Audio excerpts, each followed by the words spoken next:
วิวทะเลมาฝากแล้วทุกคนเด้อวิวทะเลเด้อภาพทะเลมาส่งให้ดู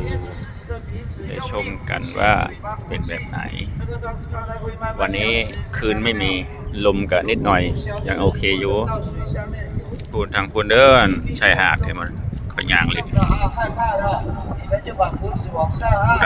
เห็นปะน้ำลงตอนนี้กำลังจะเริ่มจะขึ้น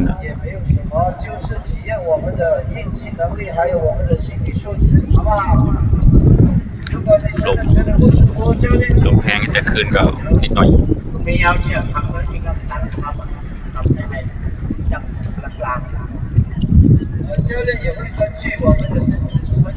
จีวออยู่หันเลยโอเค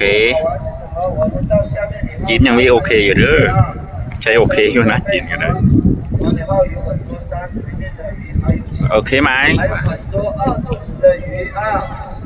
饿肚子的鱼那怎么办呢？我们要喂鱼，还有一个手势，大家拿手伸出来给教练啊。在中国这个就是蛮礼啊，是钱啊，好吧？但是在泰国啊，我们就是要พัทยาอยู่คนเดียวพัทยา我要食物，要面包啊。OK，教练会给面包。